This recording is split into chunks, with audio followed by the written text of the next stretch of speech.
Hey there, Boots Owen here. This is a Volkswagen Sharan or a Ford Galaxy, depending on how you look at things. Maybe it's a Seat Alhambra. They're all the same car, basically. Right in here, when you've taken off all the cowlings and the windscreen wipers, that's the air intake for cabin air. This is the old cabin air filter. This is the housing that it sits in. But it should have a plastic frame that the filter sits in, and that frame then slides in sideways here. So it slides about, I don't know, 15 centimeters and then locks into place on the end. But the frame was missing. It wasn't on this one, and this was just kind of plonked in front of it, a bit twisted. And you can see it's just as dirty on the outside as the inside. So it's gone, but in terms of a cabin air filter, there was just nothing there, basically. So I thought, well, I better do something about it. And there's probably a load of leaves. I'll have to vacuum all that out before I put it back together. But I did something about it. The frame, I don't know, the filter's about, I don't know, 8 quid, something like that. They're not expensive, whatever it is locally for you or on the internet. But the frame costs about 30 quid secondhand on the internet, plus postage.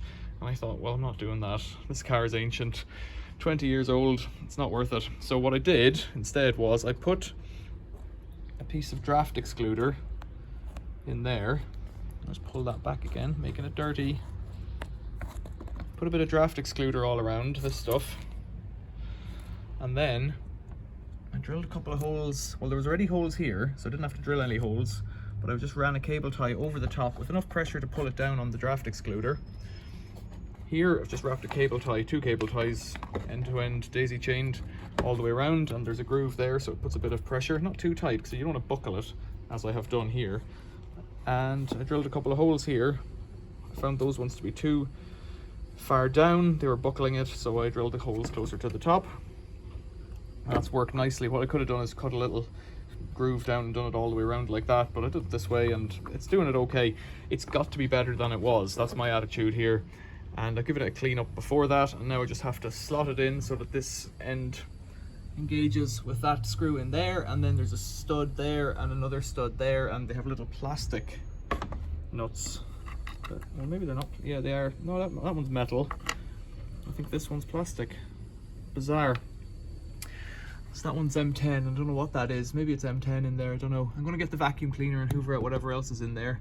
But that's how I've solved this problem. And, you know, 3 cable ties and a bit of draft excluder from the draft excluder drawer. It's as cheap as it's going to get. You got to improvise sometimes. Questions or comments, leave them below. Your own stories would be welcome about this kind of nonsense and keeping old cars on the road. I didn't need to do this job, but when I paid for the filter, I thought I might as well use it. I could have brought it back, I guess, but here we are. Oh, while we're here, this is the one. This is the number for the Sharan. That's your Crossland ID, and there's the VW Audi 7M0819938A. 7M0 is the Sharan code. A Bosch code and other codes, but it should be the same for an Alhambra and a Ford Galaxy. Oh, it's been a long day. I'm going to bung this back in, and that's another job off my list. Questions or comments, leave them below. Thanks for watching. See you later.